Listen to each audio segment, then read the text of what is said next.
안녕하세요. 사연에 빠지다의 DJ 민영입니다. 오늘 사연자는 남편을 생각해서라도 시댁 식구들과 문제를 일으키지 않고 애써 참아보려고 했는데 결국은 이성을 잃고 펑 터져버리고 말았다는데요.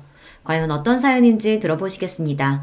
오늘도 두 가지 사연 준비되어 있어요. 끝까지 들어주실 거죠? 그럼 바로 시작할게요. 구독과 좋아요도 잊지 말고 꾹 눌러주세요. 안녕하세요. 저는 40대 여자입니다. 저는 결혼한 지 15년이 넘었어요. 주변에서는 결혼한 지 10년이 넘으면 시집살이도 겪을 만큼 겪어서 누가 뭐라고 해도 다 그러려니 한다던데 저는 15년이 지난 지금에도 아직도 시댁 식구들 사이에서 적응을 못하고 있어요. 사실 제가 남편과 결혼한다고 했을 때 시어머니께서 저를 많이 반대했어요. 제 학벌, 직업, 집안 뭐 하나 마음에 드는 게 없다고 하시더라고요. 처음에 시어머니께서 저를 반대하신다는 사실을 알았을 때는 저도 너무 서러웠어요. 저도 나름 집안에서는 귀한 딸이에요. 부모님께서 경제적으로 여유가 있지는 않았어도 어떻게든 제게 부족한 것 없이 해주시려고 평생 노력하시면서 사신 분들이에요. 그런 부모님을 생각해서라도 시부모님이 반대하는 결혼만은 하고 싶지 않았어요. 그래서 남편과 헤어지려고도 했습니다.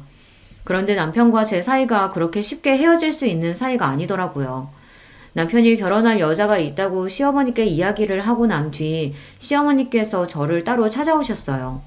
그러고는 저를 보자마자 미간을 구기시며 당장 남편이랑 헤어지라고 하셨죠. 내가 사실 아가씨 조건만 듣고도 이 자리에 절대 나오고 싶지 않았었는데 내 아들놈 하는 짓 보니 웬만해서 쉽게 헤어질 것 같지가 않더라고. 그래서 내가 아예 직접 오늘 나왔어요. 아가씨도 눈치가 없는 게 아니라면 나나 우리 아들 보면 딱 감이 오지 않아? 아가씨 같은 사람이 우리 집안에 어울릴 리가 있냐고. 순간 저는 제가 드라마 속에 들어와 있는 줄 알았습니다. 이러다가 돈봉투도 받고 물세례도 받는 거 아닌가 싶더라고요. 저도 마음 같아서는 뭐 이런 아줌마가 다 있나 싶어 한마디 하고 싶었지만 남편을 생각해서 마음을 가다듬었어요. 어머님 보시기에 제가 석순 씨에 비해서 학벌이나 직업이 많이 부족해 보이시겠지만 제가 이래봬도 외국에서 직장 생활도 하며 쌓은 경험도 많고 외국어도 소질이 있어요. 더군다나 석준 씨랑 만난 지 2년이 넘었는데 한 번도 다툰 적이 없이 잘 맞아요. 저희 한 번만 믿어주시고 교제 허락해주시면 예쁘게 만나는 모습 보여드릴게요. 남편은 저와 많이 다른 사람이긴 했어요. 저는 남들 다 나오는 대학도 못 나온 고졸이거든요.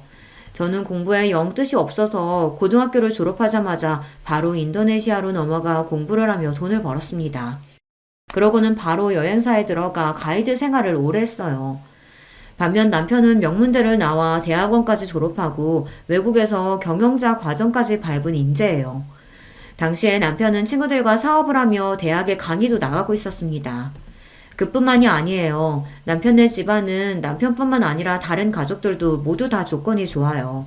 시어머니도 명문여대 음대를 졸업하셨고 시아버지는 의대 교수이자 성형외과 의사예요. 남편의 동생들도 의사이거나 교수입니다. 상황이 그렇다 보니 시어머니께서 저를 반대하시는 게 한편으로는 저도 이해가 갔습니다. 저 같아도 아들이 아깝기는 할 것 같았어요. 아가씨가 세상 물정 모르고 참 순진하네. 우리 석준이랑 인도네시아에서 만났다고 하더니만 둘이 무슨 영화라도 찍는 줄 알아? 현실에서는 절대 그런 식으로 결혼하는 거 아니야. 연애할 때야 콩깍지 씌어서 서로 무슨 짓을 해도 안 싸우고 다 좋을지 몰라도 결혼하면 서로 조건이 있고 가정 환경이 다르면 매일 피 튀기게 싸우게 돼 있어. 시어머니께서는 저에게 뭘 모른다며 혀까지 끌끌 차며 한심하다는 듯 이야기하셨습니다. 우리 둘째 며느리는 여대 교수에 처가가 다들 교수 출신이고 막내 아들 약혼녀는 곧 교수 임용 앞두고 있어. 예비 처가는 다들 법조인이고. 이 정도만 들어도 우리 집안이 대충 어떤 집안인지를 알겠지? 아가씨는 이름도 들어본 적 없는 여행사 직원에 부모님은 지방 어디에서 시장에서 장사하신다며? 사람이 분수를 알아야지. 아가씨 같은 고졸이 우리 집안에 들어와서 적응이나 할 수 있겠어? 차라리 제게 봉투를 던지거나 물사례를 퍼부었다면 저도 화를 내거나 큰 소리를 칠 수 있었을 텐데 시어머니께서는 차가운 얼굴로 맞는 말만 하시니 저도 할 말이 없더라고요. 그날 시어머니를 만나고 난 뒤 저는 더 생각할 것도 없이 남편에게 바로 헤어지자고 했습니다. 저는 진심이었어요. 남편을 물론 너무나 사랑했지만 시어머니를 만난 순간 제 주제 파악이 바로 됐습니다. 시어머니 말씀이 맞아요. 아무리 서로 좋아야 하는 결혼이지만 그래도 결혼이라는 게 두 집안이 한 가족이 되는 일인데 이 정도로 서로 집안 수준이 차이가 나면 제 아무리 사이좋은 저와 남편이라도 함께 살다 보면 문제가 생길 수밖에 없겠더라고요. 더군다나 결혼도 하기 전에 이미 시어머니께서 저를 저 정도로 마음에 들어 하지 않으시는데 제 결혼 생활이 순탄할 리 없으니까요. 그런데 생각지도 못한 복병이 있었습니다. 남편이 저를 놔주지 않았어요. 시어머니께서 아무리 반대하셔도 저와 결혼하겠다고 우겼습니다. 제가 남편에게 헤어지자고 하자마자 남편은 집을 나오겠다고 했어요. 부모님과 연을 아예 끊겠다고요. 자기한테 말한 적 없지만 사실 나도 우리 엄마 지긋지긋해. 매일 사람 조건만 보고 판단하고 자기 수준에 맞지 않는다고 생각하면 함부로 무시하고. 안 그래도 엄마랑 살기 싫어서 집 나오려고 했었는데 도저히 못 참겠어. 나 집에서 나올 테니까 우리 같이 살자. 남편은 다짜고짜 집을 나올 테니 둘이 집을 구해서 같이 살자고 했습니다. 저는 남편의 무모함에 놀라 절대 안 되는 일이라고 했지만 마음속으로는 은근 좋았어요. 남편이 나를 이 정도로 사랑하는구나 확인한 것 같아서요. 그래도 저는 끝까지 버텼습니다. 아무리 그래도 그렇지 다 큰 성인이 이렇게 대책도 없이 집부터 나오겠다고 하면 어떡해. 난 남자 부모님이 반대하는 결혼은 절대 안 할 거니까 이런 짓 해도 소용없어. 나 석준 씨랑 헤어질 거야. 지금이야 우리가 서로 좋아서 제대로 된 생각을 못해서 그렇지 석준 씨 어머님 말씀이 맞아. 우린 애초에 어울리지 않아. 결혼해도 행복할 리가 없어. 앞으로의 미래가 뻔하다는 말 저도 싫어하는데 그 순간엔 확신이 들었습니다. 저와 남편이 이렇게 대책 없이 결혼하게 되면 행복할 리 없었어요. 그런데 인생이라는 게 참 제 마음대로 되는 게 아니더군요. 운명인지 하늘의 장난인지 남편과 헤어지겠다고 한 지 며칠 되지 않아 임신 사실을 알게 됐어요. 제가 남편의 아이를 가지게 된 거예요. 그런 식으로 남편과 다시 만나고 싶진 않았지만 어쩔 수 없었습니다. 어른들의 이기심 때문에 남편과 저의 사랑으로 생긴 아이까지 힘들게 만들 수는 없었으니까요.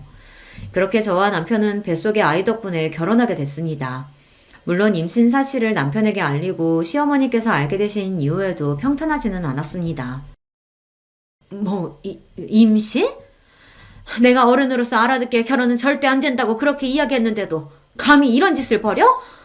내 앞에서는 순진한 척 얌전한 척 하더니만 내 아들이랑 결혼하려고 아주 별수를 탔었구나. 천박해서 원. 이래서 가정교육이 중요한 거라니까. 시장에서 장사 안 하는 양반들이 얘한테 뭘 가르쳤겠어? 엄마, 무슨 말이 그렇게 해요. 우리가 일을 벌이긴 뭘 벌여요. 이게 다 우리가 운명이라서 생긴 일이니까 더는 내 아내 될 사람 모욕하지 말아요. 남편은 무슨 일이 있어도 저와 결혼할 생각이니 더는 반대하지 말라고 단호하게 말했습니다. 안 그러면 부모님 허락 없이도 저와 따로 결혼하겠다고요. 어머머, 여보, 무슨 말이라도 좀 해봐요. 우리 집안 장남이 말도 안 되는 여자랑 결혼하겠다잖아요. 시어머니는 손을 부들부들 떨며 뒤에 목을 잡으며 시아버지를 애타게 불렀습니다. 저도 그날 시아버지를 처음 뵙는 자리라 많이 긴장했었는데 다행히 시아버지는 예상했던 것과 달리 인자해 보이시더라고요. 당신은 배울 만큼 배웠다는 사람이 남의 집 귀한 딸내미한테 말도 안 되는 여자애가 뭐야? 에휴, 창피해서 뭐. 이름이 지영이라고 했죠? 반가워요. 나는 석준이 아비 되는 사람입니다. 결혼 날짜도 잡기 전에 애부터 가졌으니 지영 양 부모님께서 걱정이 많으시겠네. 석준이 네가 빠른 시일 내로 지영 양이랑 상의해서 상견례 날짜부터 잡아라. 배 나오기 전에 식부터 올려야지. 그래도 하늘이 나를 완전히 미워하시지는 않는구나 라고 생각한 게 시아버지 덕분이었어요. 임신 사실을 알고 처음 뵌 시아버지께서는 저에게 아무런 질문도 없이 그냥 바로 저를 가족으로 받아주셨습니다. 그때의 감동은 말로 표현할 수가 없어요. 물론 시아버지의 말씀에 시어머니는 바로 화를 내시며 상견례는 무슨 상견례냐고 버럭 소리를 지르셨지만 그래도 시아버지의 중재 덕분에 무사히 결혼 허락을 받아 상견례도 하고 식도 올렸습니다. 허락을 받았다는 안도감도 잠시, 결혼과 동시에 제 삶은 180도 달라졌습니다. 시어머니께서 어쩔 수 없이 저를 받아주시긴 하셨지만 여전히 저를 탐탁지 않아 하셨기 때문에 저를 대하는 게 전과 다르지는 않았어요. 시어머니께서는 결혼을 허락해 주시는 대신에 저에게 조건을 거셨습니다. 내가 100번 양보해서 결혼을 허락하긴 했지만 그래도 네가 명색이 우리 집안 맏며느리인데 이대로는 도저히 안 되겠다. 남들 다 나오는 대학도 안 나왔으니 사람들 앞에서 내세울 수가 있어야지. 시골이면 바로 직장부터 그만두고 우리 집에 들어와서 살아. 딱 3년만 우리 집에 살면서 대학도 다니고 나한테 이런저런 살림이라도 좀 배워. 시어머니는 어차피 임신도 했으니 여행사를 그만두고 시댁으로 들어와 신접살림을 시작하라고 하셨습니다. 마침 아이도 태어나고 육아도 해야 하니 같이 살면서 대학도 다니고 집안 살림을 시어머니에게 배우라고요. 겉으로 듣기에는 시어머니께서 저를 굉장히 배려해 주시는 것처럼 말했지만 그건 제가 원하는 게 아니었어요. 이제와 갑자기 대학에 가는 것도 직장을 그만두는 것도 제가 원하는 게 아니니까요. 더군다나 시어머니께서는 저에게 일절 묻지도 않고 본인 마음대로 제 인생을 좌지우지하려고 하시니 기분이 썩 좋지 않더라고요. 어머님이 보시기에는 제가 다니는 직장이 별 볼 일 없어 보일지 모르지만 저한테는 굉장히 중요한 일이에요. 회사에서 가능하다고 하면 아이 낳기 전까지는 일하고 싶어요. 그리고 대학도 제가 워낙 공부에는 뜻이 없어서 가고 싶지 않습니다.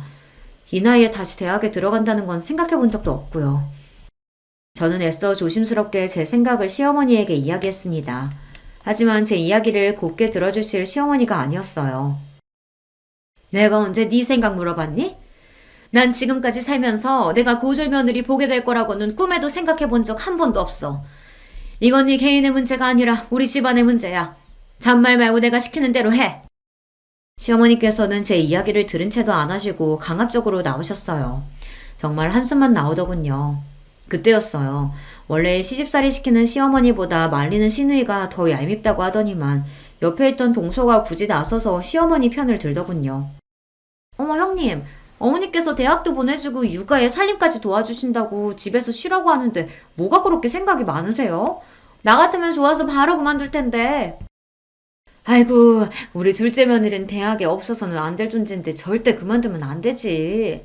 큰애야, 어차피 몇 년 다녀도 내세울 게 없는 직장인데 괜히 시간 날리면서 다니면 뭐해. 괜히 몇 푼 번다고 애한테 소홀할 게 뻔하지. 내 말대로 대학 다니면서 애 키우는 게 훨씬 나아. 동서까지 있는 자리에서 시어머니는 대놓고 저를 구박하셨어요.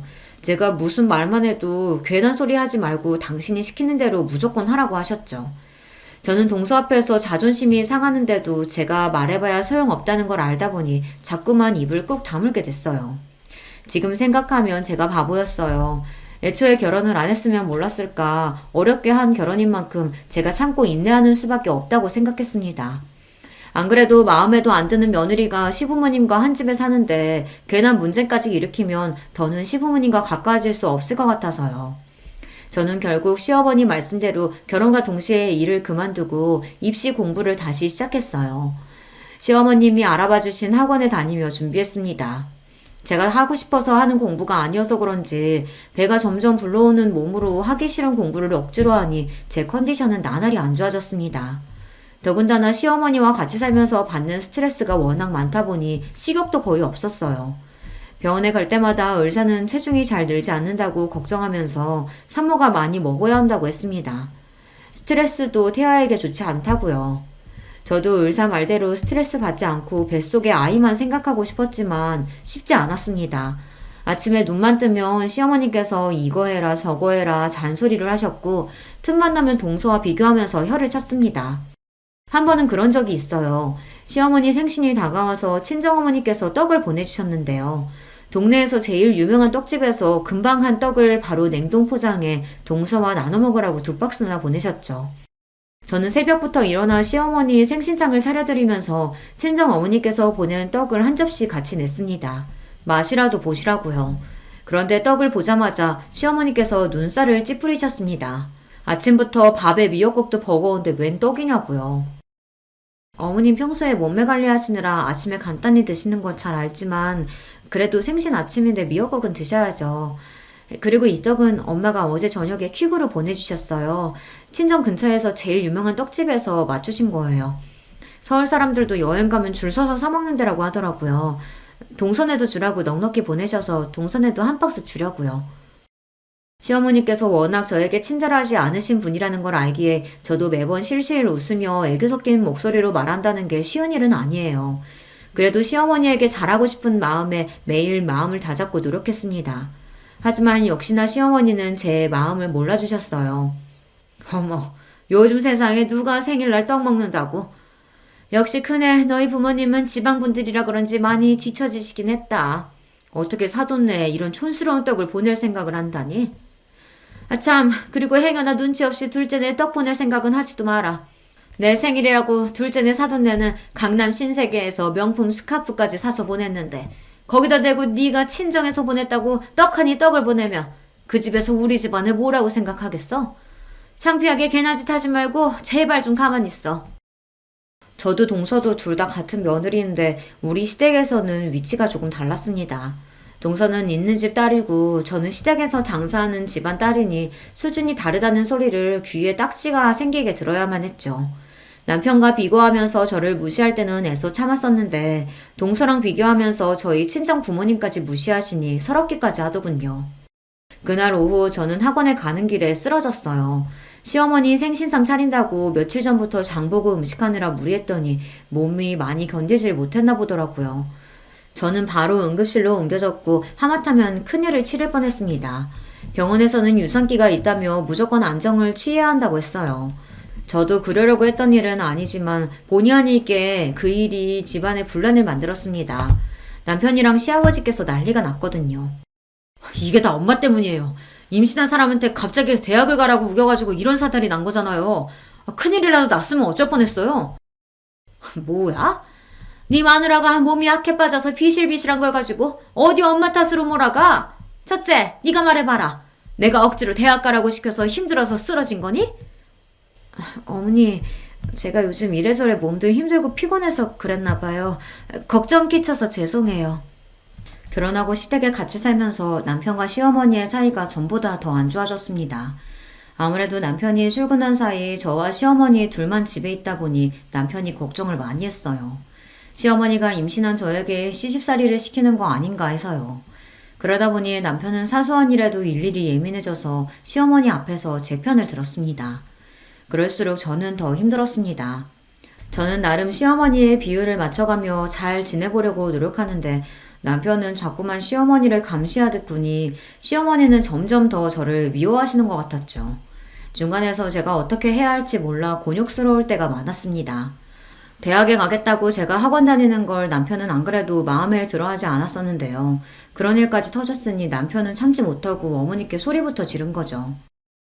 평생 엄마가 마음대로 우리 휘두르려고 하는 거 100번 1000번 양보해서 자식이니까 그럴 수 있다 참았어요. 근데 이 사람은 엄마 자식이 아니잖아요. 나가서는 세상 고상한 척 다 하시면서 며느리한테는 왜 그러시는 거예요? 요즘 세상에 시어머니가 남의 자식 데리고 살면서 그렇게 괴롭히면 남들이 욕해요. 김석준, 너 아무리 화가 나도 그렇지. 이 녀석 누가 감히 엄마 앞에서 그런 소리를 해? 며느리가 왜 남의 자식이야? 너랑 결혼했으면 우리 자식이지. 남편과 시어머니가 큰 소리를 내며 싸우는 사이 퇴근하고 돌아오신 시아버지께서 상황을 보고 남편을 나무라셨습니다. 김 교수 말이 그네가 워낙 몸이 약한데 무리해서 뱃속에 아이가 크는 속도가 더디다고 하더라. 공부도 좋지만 지금은 산모랑 아이가 제일 중요할 때니 애 낳을 때까지는 공부고 뭐고 집에서 좀 쉬어. 당신도 본인 욕심 채우자고 며느리 힘들게 하지 말고 그냥 좀 놔둬. 임신했을 때부터 시아버지께서 잘 아시는 교수님에게 진찰을 받았기 때문에 누구보다 제 상태에 대해 시아버지께서 가장 잘 알고 계셨어요. 그러다 보니 시아버지께서는 저를 볼 때마다 노심초사하셨습니다.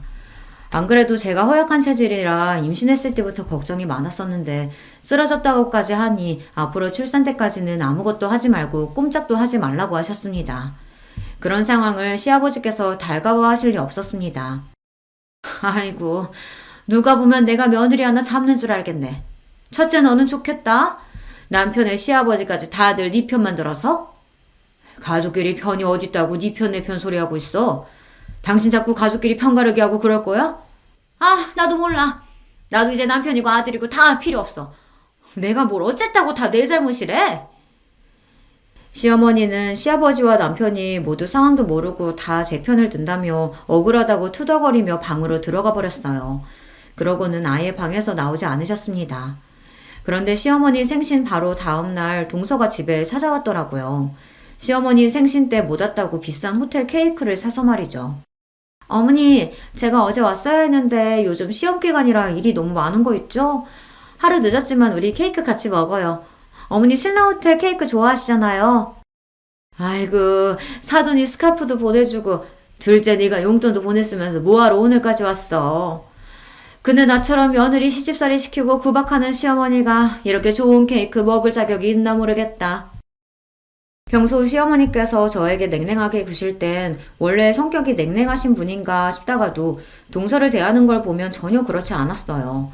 사람을 대놓고 차별하는 것도 아니고 시어머니는 동서에게는 굉장히 자상하고 따뜻하셨거든요.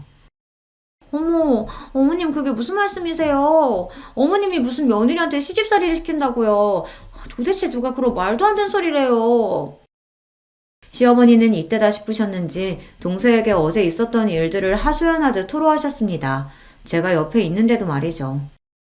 아들 키워봐야 다 소용없다더니만 장가 가니까 아들놈이 자기 마누라 편 만드는 거 있지? 둘째 너는 절대 자식 낳지 말고 그냥 네 인생 살아. 내가 아주 다 늙어서 서러워 죽겠다. 시어머니께서 저더러 들으라는 식으로 연신 어제 일을 이야기하시며 비아냥거리시는데 저로서는 할 말이 없더군요. 제가 같이 있어봐야 좋은 소리 못 들을 것 같아 저는 자리를 피해 주방에 있었습니다. 시어머니와 동서 사이에 껴봐야 좋을 게 없으니까요. 그런데 굳이 주방까지 따라온 동서가 안 해도 될 말을 하더군요. 형님도 참 대단하세요. 어떻게 쓰러져도 어머니 생신날 떡하니 쓰러져요.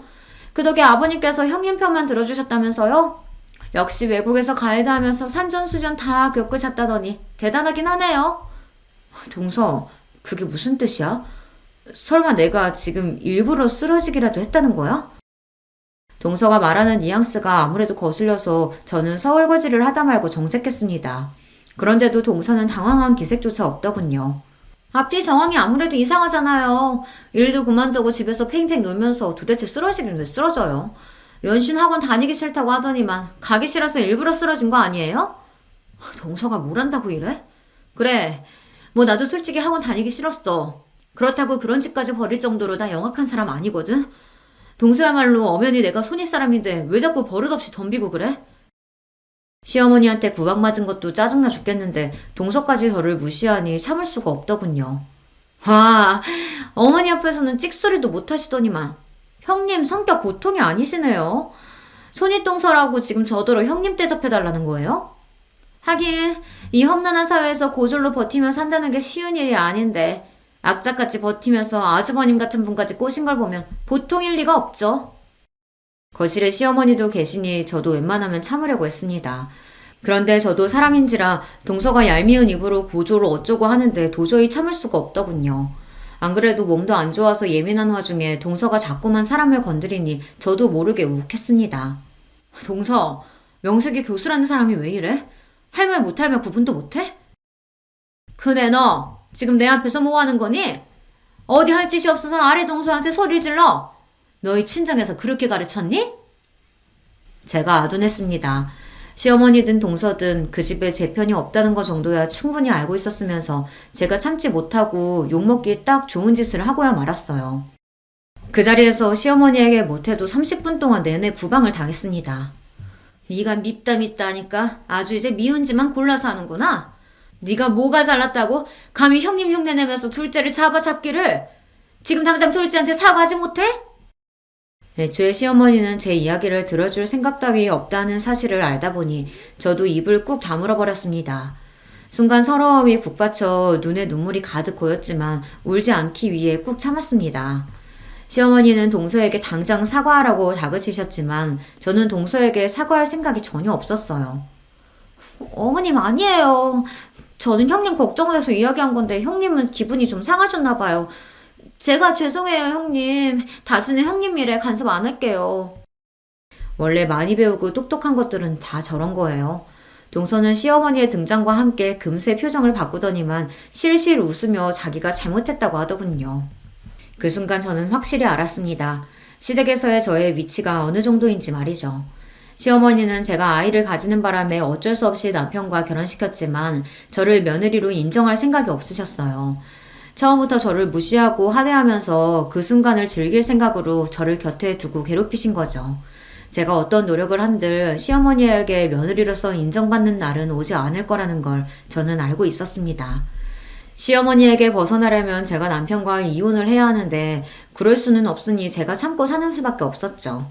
그렇게 생각을 정리하고 나니 저도 감정이 무뎌지고 그 상황에 익숙해졌습니다.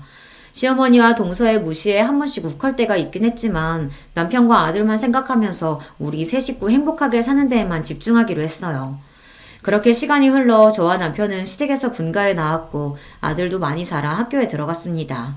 시댁에서 나올 때까지도 시어머니와의 사이는 여전했어요. 아이를 낳고 키우는 과정에서도 시어머니와 이런저런 문제가 많았지만 그 정도는 저에게 이제 문제도 아니었습니다. 진짜 문제는 시어머니의 그런 태도 때문에 동서들까지도 저를 무시했다는 겁니다. 동서가 하나만 있을 때는 그래도 시어머니가 저를 무시하고 구박하면 훈수를 두는 정도였는데 막내 동서가 들어오고 나서는 막내 동서까지 쿵짝이 맞아 사람을 바보로 만들었다는 겁니다. 동서 둘 다 대학 교수예요. 그러다 보니 둘이 아주 가깝게 지냈습니다. 제가 아들을 낳고 집에서 시어머니에게 시집살이를 당하며 사는 동안 동서들은 아이도 안 낳고 열심히 일하며 시어머니에게 예쁨까지 받았어요. 동서들보다 제가 부족한 걸 알면서도 저보다 잘난 동서들을 볼 때마다 자격지심이 생겼어요. 저보다 공부도 많이 하고 집안도 좋은 동서들이 제 앞에서 대학 때 이야기를 하거나 교수로 있는 대학에서 있었던 이야기를 하면 괜히 저를 무시해서 저런 소리를 하는 건가 싶더라고요. 그런 기분이 들 때마다 저는 입을 꾹 다물어버리고 자리를 피해버렸습니다. 제가 도망치듯 방을 나오면 방 안에서 동서들의 웃음소리가 들리는데 그것마저 저를 괜히 비웃는 건 아닌가 싶었죠. 그러던 어느 날이었습니다. 시댁에 일이 좀 있었어요. 시어머니께서 갑자기 쓰러지셔서 병원에 입원하게 됐습니다. 기립성 저혈압이라 순간 정신을 잃으신 거라고 하더라고요. 다행히 큰 병은 아니었지만 평소 건강하셨던 시어머니께서 갑자기 쓰러지셨으니 가족들이 많이 놀랐어요. 특히 저희 남편이 많이 힘들어했어요. 저와 결혼하면서 남편과 시어머니 사이가 많이 안 좋아지기도 했고 저와 시어머니 사이에 일이 있을 때마다 남편이 나서서 제 편을 드느라 종종 다투는 일도 있었으니 아들로서 더 죄송스럽고 힘든가 보더라고요. 남편이 힘들어하는 모습을 곁에서 보니 저도 괜히 더 남편에게 미안하고 시어머니에게 죄송한 마음이 들었습니다. 저도 티를 내지는 않았지만 그동안 알게 모르게 시어머니를 미워하는 마음도 있었으니까요. 막상 시어머니께서 아파서 힘들어하는 모습을 보니 저도 마음이 아프고 힘들었습니다. 그래서 마음을 다잡고 시어머니를 챙겼어요. 퇴원하시는 시어머니를 댁에 모셔다 드리고 그 다음날부터 드실 반찬이랑 간식거리들을 아침마다 가져다 드렸어요. 평소 어머님께서 하시는 음식만큼은 아니지만 그래도 제가 어머님 반이라도 흉내내보려고 노력했으니 한번 드셔보세요. 시어머니께서 워낙 음식 솜씨가 좋으세요. 거기다가 성격도 꼼꼼하셔서 살림도 너무 잘하시죠. 그러다 보니 다른 사람이 하는 음식이나 살림은 못 믿어하세요. 그래서 저도 시어머니와 같이 사는 동안 제가 힘든 부분이 많았지만 막상 분가에 나와서 제가 직접 살림을 해보니 시어머니께 배운 게 많이 도움이 되더라고요. 음식도 마찬가지고요. 어머니께서 당분간은 좀 쉬셔야 할 것 같아 저 나름대로 시어머니 음식 솜씨를 흉내내서 차렸습니다. 준비하면서도 시어머니께서 마음에 안 들어 하실 거라는 걸 알았지만 그래도 시어머니를 걱정하는 제 마음만은 표현하고 싶었어요. 어머, 이거 정말 다 안 사고 큰애 네가 한 거니? 꼭 어디 유명한 식당에서 사온 것 같다. 시어머니에게 처음 받는 칭찬이었습니다. 빈말이라고는 안 하시는 시어머니께서 너무 맛있다고 밥 한 공기를 다 비우시더라고요. 더 믿을 수 없었던 건 동서들이 유명한 셰프가 운영하는 식당에서 사왔다는 음식이랑 디저트도 마다하고 제가 해온 음식만 드셨다는 겁니다. 안 그래도 입이 깔깔하니 입맛이 없었는데 오랜만에 너무 잘 먹었다. 아무리 제가 잘하려고 노력해도 동서들만 예뻐하셨는데 시어머니께서 무슨 일인가 싶었습니다. 그런데 나중에 남편에게 들었는데 시어머니께서 병원에 입원하셨을 때 제가 왔다 갔다 하며 어머님 목욕도 시켜드리고 식사 때마다 와서 챙겨드린 게 아무래도 좋으셨던 것 같다고 하더라고요. 자식이라고 아들 셋에 며느리도 셋이나 있는데 저만 병원에 와서 챙겼다고요. 그 이야기를 듣는데 괜히 마음이 다 뭉클했습니다. 시어머니께서 이제라도 제 마음을 알아주는 것 같았거든요. 그런데 그런 이야기를 듣고 가만히 있을 동서들이 아니었죠. 형님도 참 대단해요. 지난 10년 동안 어머님께 구박이라는 구박은 다 당하면서 사셨으면서 반찬까지 싸다 바치고 싶으세요? 그러게요. 저 같으면 대학 못 나왔다고 무시하고 사돈네 못 산다고 그렇게 대놓고 무시하면 미워서라도 아프든지 말든지 신경도 안 쓸 것 같은데. 형님은 참 배일도 없으시네요. 동서들 말이 듣기 좋지는 않았지만 틀린 말도 아니었습니다. 동서들도 알아요. 그동안 시어머니께서 저에게 어떻게 했는지 말이죠. 시어머니는 동서들 있는 앞에서도 툭하면 제가 고졸이라 마음에 안 든다는 둥, 돈 없으면 저렇게 자식이 대학도 못 가고 고생만 하는 거라는 둥, 그런 식의 막말을 했거든요. 그럴 때마다 저도 시어머니가 믿고 원망스러웠지만 시간이 많이 지났고 저도 이제는 자식까지 키우는 어른이니 너그러운 마음으로 살기로 했습니다. 얼마 뒤 시아버지 생신이라 식구들이 모두 다 시댁에 모였어요. 시아버지 병원 직원들도 많이 온다고 해서 저는 일찍부터 시댁에 가서 음식 준비하느라 여념이 없었습니다. 시어머니께서 음식할 사람이 부족하다고 저더러 일찍 오라고 하셨거든요. 손님들 온다고 괜히 불편한 옷 입고 꾸미고 올 생각하지 말고 아침에 일어나면 세수만 하고 일찍 와라. 내일 손님 많아서 음식할 사람 부족해. 집에서 노는 사람이라고는 너랑 나 둘뿐인데 줄이 나서서 해야지. 시아버지 생신은 매년 집안의 큰 행사예요. 시아버지 병원 직원들부터 대학 동기 친구분들까지 30명은 좋게 오시거든요. 그렇다 보니 시어머니께서 아무리 몸이 좋지 않아도 이날만큼은 쉬실 수가 없었습니다. 엄마, 윤희 엄마가 놀기는 왜 놀아? 이 사람도 바쁜데 힘들게 왜 일찍부터 오라고 해요? 출장 뷔페 부른 거 아니었어? 시어머니와 제가 통화하는 소리를 들은 남편이 재빠르게 제 핸드폰을 뺏어봤더니 시어머니에게 따지듯 말했습니다. 아이고, 이 팔불출 또 시작이다. 엄마 혼자 준비하려면 힘든데 맏며느리가 시아버지 생신에 좀 일찍 와서 음식 좀 하면 안 되냐? 역시나 남편의 한마디에 시어머니는 큰 소리를 치셨어요. 네, 어머님. 이 사람이 또 괴한 소리를 했어요. 제가 알아서 일찍 준비해서 갈게요. 걱정하지 마세요. 행여나 또 남편과 시어머니가 싸우기라도 할까 제가 얼른 전화를 받아 내일 일찍 가겠다고 말했습니다. 시어머니께서 몸이 많이 안 좋아지면서 그래도 전보단 저에게 많이 의지하고 편하게 대해주셔 조금이나마 가까워진 것 같았는데 그런 와중에 남편이 싫은 소리 한 번 했다가 행여나 공든탑이 무너질까 저는 안절부절 못했습니다. 그러다 보니 시아버지 생신이 더 신경 쓰였어요. 이왕 하는 거 확실히 해서 이번 기회로 시어머니와 더 가까워지자 싶었거든요. 저는 시아버지 생신날 일찍 시댁에 도착해 시어머니를 도와 음식 준비와 꽃장식을 했어요. 시어머니께서 워낙 꼼꼼한 성격이시라 출장 뷔페를 불렀다고 해도 시아버지께서 좋아하시는 음식들은 무조건 본인이 준비하셨거든요. 한참 음식 준비로 바쁘다 보니 시간 가는 줄 몰랐는데 역시나 동서들은 느즈막히 와서는 일이 바빠네 어째네 하면서 자기들끼리 죽는 소리를 해댔어요.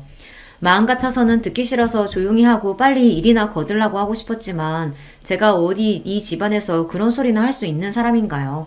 저나 조용히 하고 일이나 해야 했죠. 그러던 중 일이 좀 있었습니다. 시아버지 친구분이 몇 분 오셨는데 동서들도 아시는 분들인지 나서서 호들갑을 떨며 자리에 앉더라고요. 가는 길에 음식이라도 몇 가지 상에 가지고 가면 좋으련만 동서들은 손 하나 까딱 안 하고 자기들 좋아하는 맥주만 쏙 들고 가버렸어요.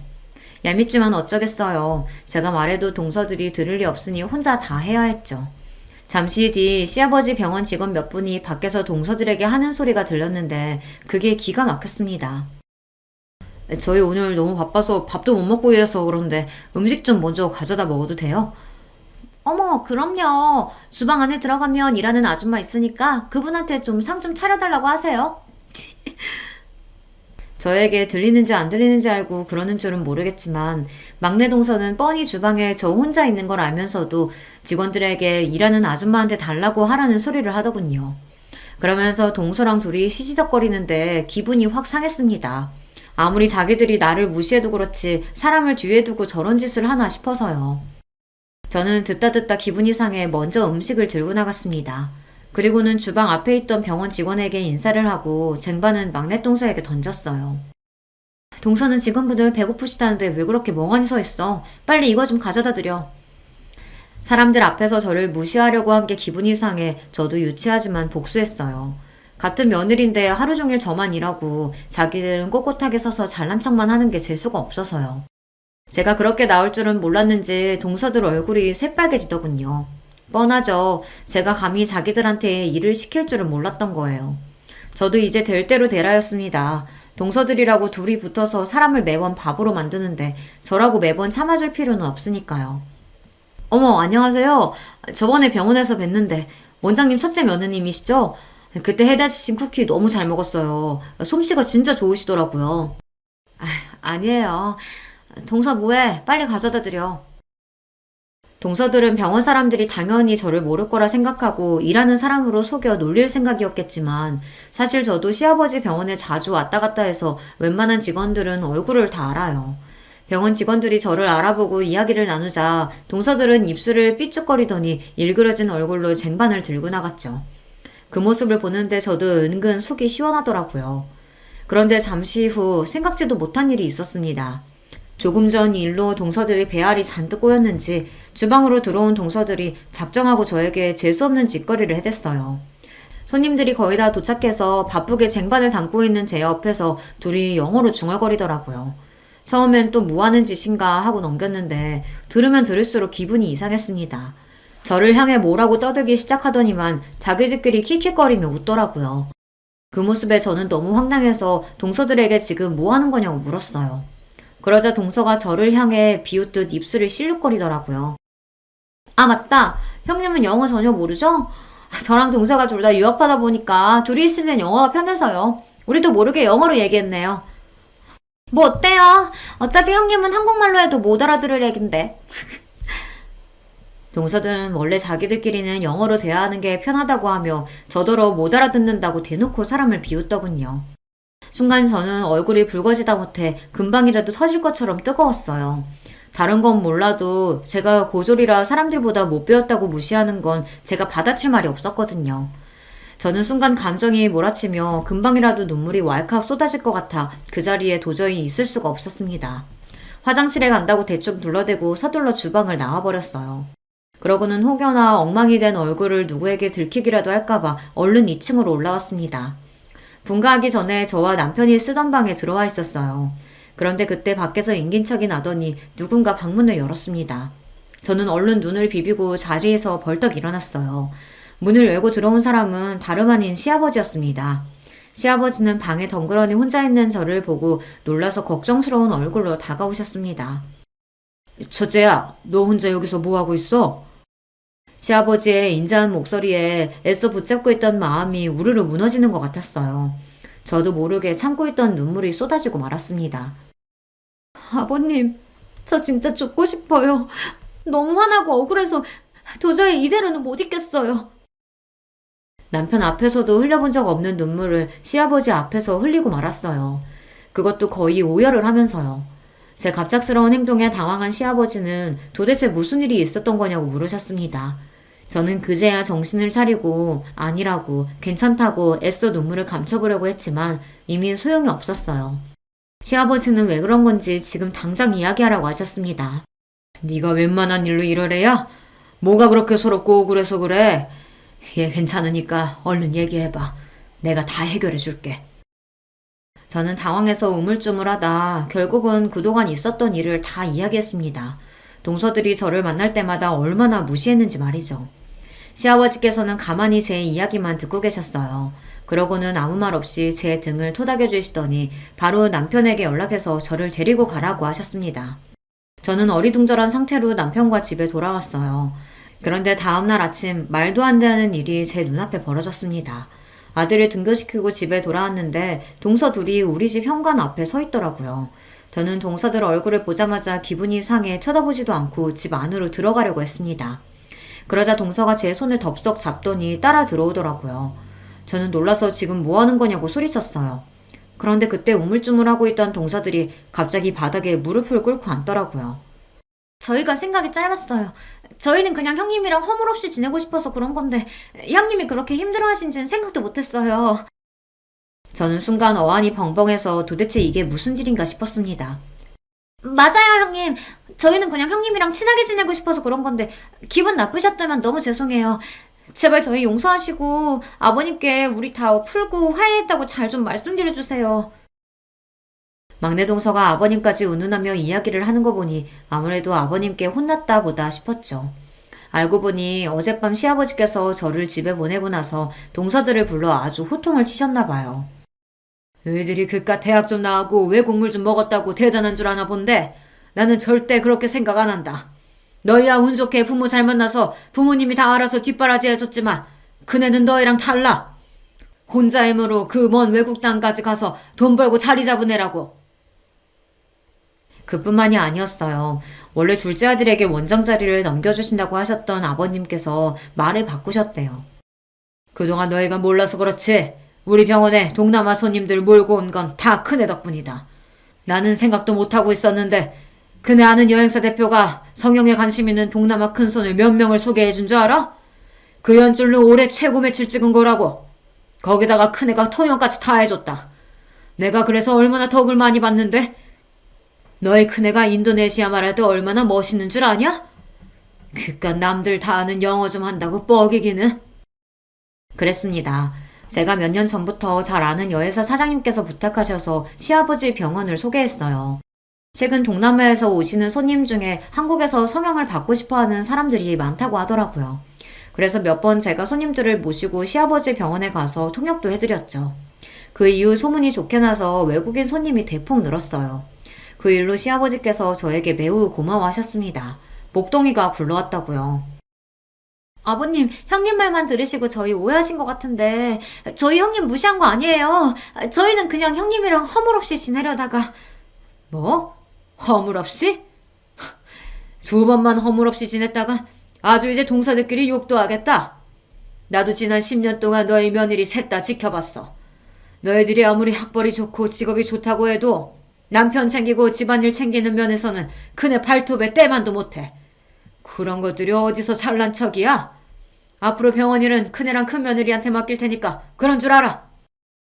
의사인 둘째 서방님이 당연히 병원을 물려받을 줄 알았는데 시아버지의 생각은 달랐습니다. 병원을 운영하는 일에 있어서는 저나 남편이 훨씬 더 나을 것 같다고 저희에게 물려주시겠다고 했어요. 아버님, 그게 말이 돼요? 아주머님이랑 형님은 둘 다 의사도 아니고 병원 일은 조금도 모르는데 병원을 맡긴다뇨. 그럼요. 아버님, 그건 누가 봐도 아니죠. 둘째 아주버님이 병원을 위해 얼마나 열심히 일하시는데요.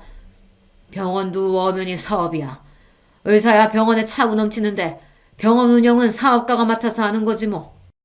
아버님께서 워낙 완강하게 나오시니 동서들은 어쩔 줄 몰라하며 시아버지 앞에 머리를 조아렸습니다. 아버님, 제가 잘못했어요. 다시는 형님한테 그런 짓 안 하고 잘할게요. 어머님도 준혁 씨 성격 잘 아시잖아요. 저 때문에 병원장 자리에 아주버님한테 넘어갔다고 하면 저랑 안 산다고 난리칠 거예요. 이건 나한테 얘기한다고 될 일이 아니다. 당장 그네한테 가서 사과하고 잘못했다고 빌어. 그네 마음 풀려야 나도 너희 얼굴 볼 거다. 동서들이 자기들 발로 찾아와 사과할 리가 없는데 웬일인가 했더니만 역시나 시아버지께서 술을 쓰셨더군요. 둘째 서방님이랑 동서가 목매는 병원을 가지고 이야기하셨으니 동서가 똥줄이 탔을 거예요. 막내 동서야 지금까지 작은 동서 옆에 찰싹 붙어 줄로 섰다가 뭔가 시아버지의 마음이 제게 돌아선 것 같으니 다급했던 거고요. 지금까지 내내 저를 하대하며 무시하던 인간들이 한순간에 머리를 조아리고 제 앞에 무릎을 꿇은 모습을 보니 기가 막히면서도 저도 모르게 웃음이 튀어나오더군요. 그 자리에서는 동서들 눈도 마주치지 않고 저는 집으로 들어와 버렸어요. 동서들이 지금까지 저에게 저지른 일들이 있는데 무릎 한번 꿇었다고 이렇게 쉽게 용서해 줄 수가 없었습니다. 그날 이후에도 동서들은 안 하던 짓을 했어요. 저에게 어울릴 것 같다며 스카프며 가방을 사들고 와서는 살살 꼬리를 흔들며 여우짓을 했습니다. 이거 요즘 제일 핫한 브랜드인 거 아시죠? 백화점에서 딱 본 순간 형님한테 딱이겠다 싶어서 제가 바로 결제해달라고 했어요. 잘했죠? 형님한테 너무 잘 어울리겠다. 형님, 이제 마음 좀 푸시고 작은 형님 사과 좀 받아주세요. 그래요, 형님. 저희가 공부만 하느라 세상 물정이라고는 몰라서 그런 거니까 조금만 너그럽게 이해해주세요. 그리고 아주버님은 지금 하시는 사업도 잘 되시는데 굳이 병원 일까지 하실 필요 없잖아요. 그런 일은 그냥 저희한테 맡기세요.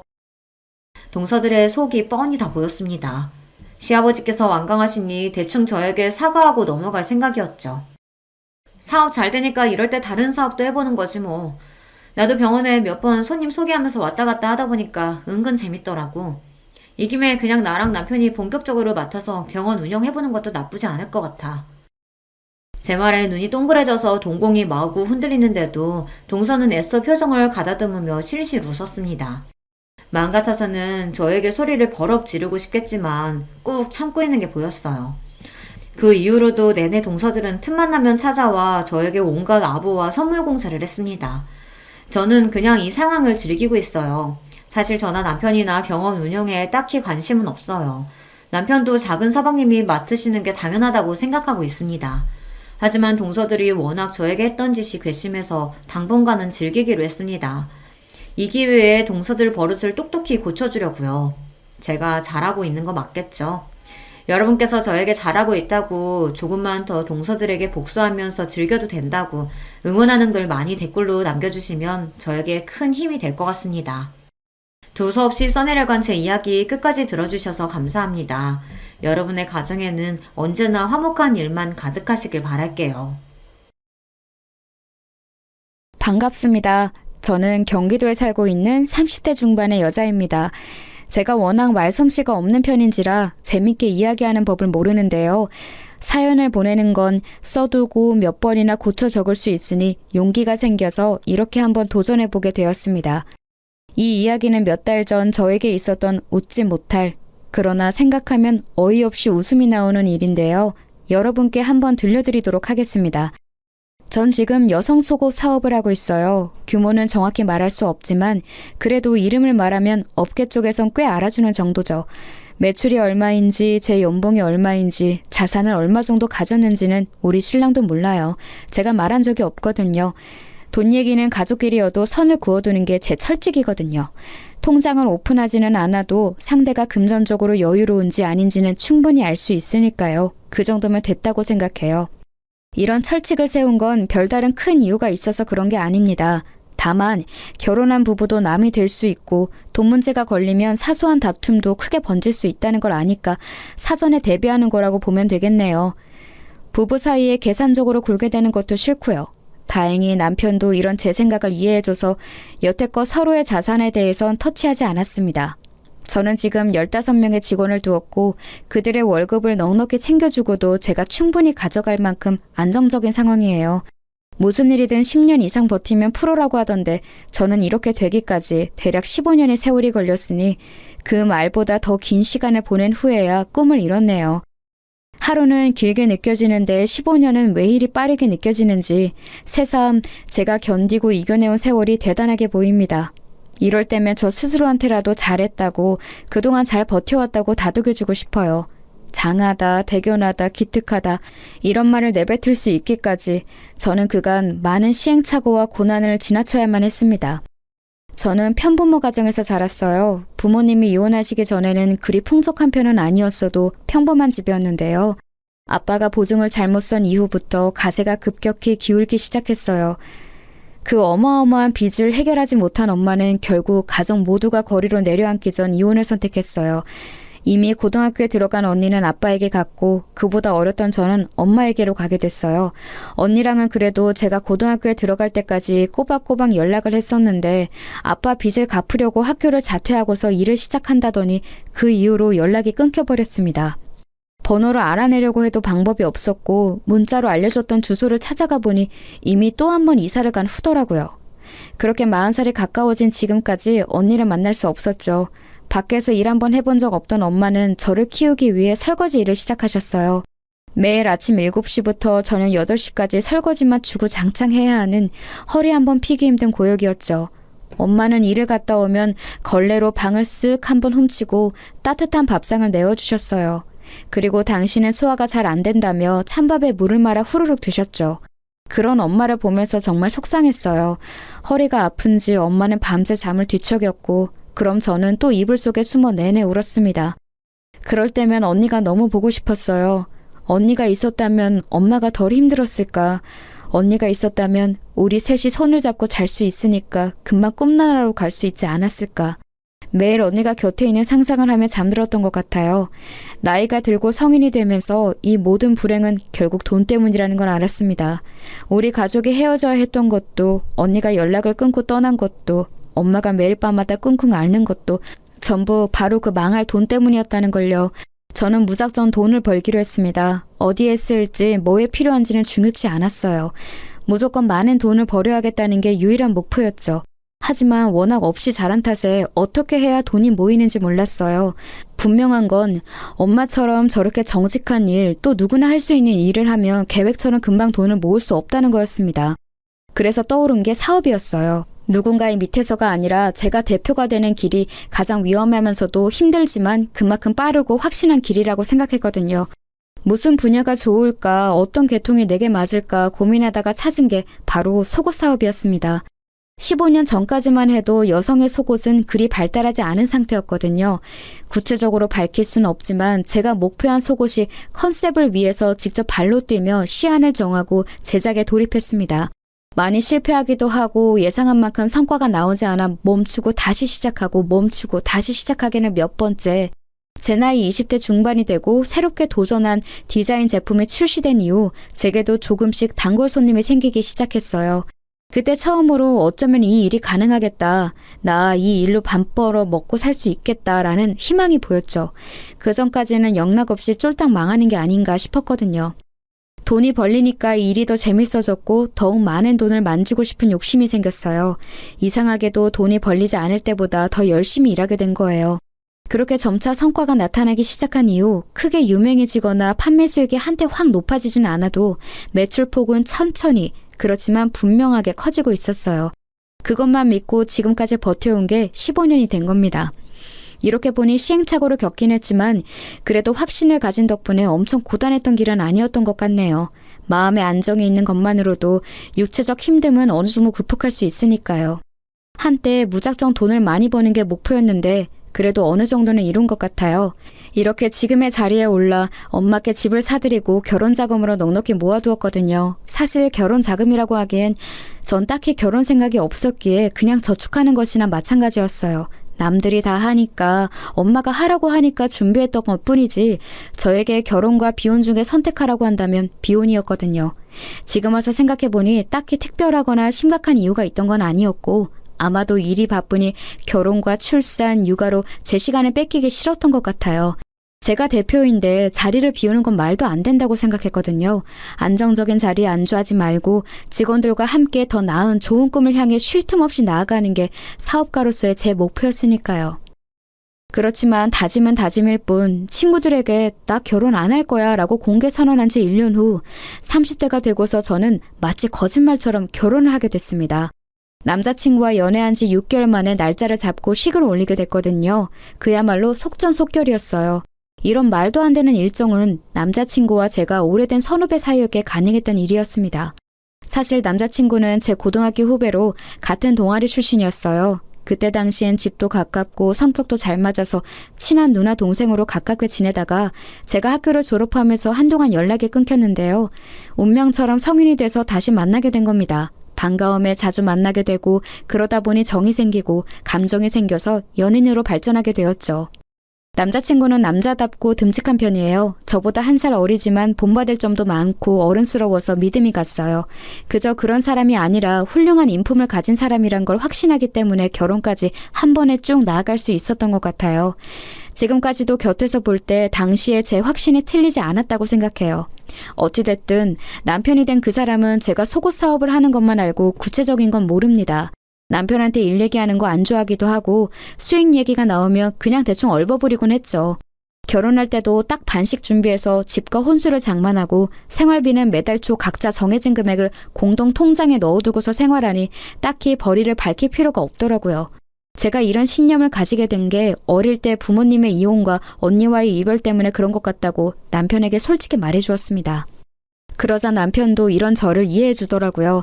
시댁에도 제 직업만 이야기하고 경제적인 문제는 오픈하지 않겠다고 해줬어요. 그렇게 우리는 서로를 알아가고 이해하고 받아들이면서 부부가 되어갔습니다. 남편의 가족은 시부모님, 남동생 이렇게 4사람이었어요. 처음 만날 당시 남편 동생은 저희보다 먼저 연애를 했고 시댁 행사 때마다 커플끼리 함께 참여해왔다고 하더라고요. 곧 결혼할 계획이라고도 했고요. 그런데 어쩌다 보니 저희가 더 먼저 하게 된 거예요.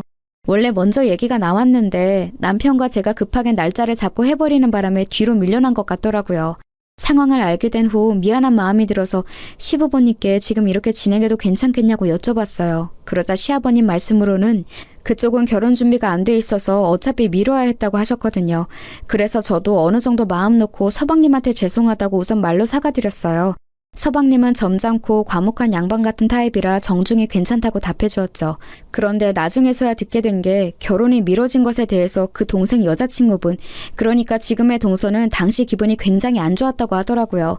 저희 부부 때문에 본인들 결혼이 미뤄졌다고 제 결혼식에 있던 시댁 친척들한테 이야기하고 다녔대요. 꼭 그 해 하고 싶었는데 못해서 김이 샜다는 둥, 제가 가로챘다는 둥, 뭐 그런 식으로 말하고 다녔더라고요. 그렇게 생각했다면 미안하긴 한데요. 서방님네는 어차피 금전적으로도 조금 더 여유가 필요했고 당시 저희가 먼저 하는 것에 대해서도 양해를 충분히 구했다고 생각해서 좀 당황스럽긴 하더라고요. 남편도 왜 그렇게 말하는지 이유를 모르겠다고 했고요. 어머님 말씀처럼 곧바로 할 수 없을 정도의 상황이었던 거죠. 그 얘기를 들었을 때부터 제 마음속엔 동서에 대한 작은 반감이 생겼습니다. 아다르고 어다르다고 속상한 마음을 그런 식으로 이야기한 게 제 입장에선 좀 이해가 안 가서요. 그쪽은 가족 모임 때마다 꼬박꼬박 참석하는 편이니 얼굴 안 볼 사이도 아닌데 말이죠.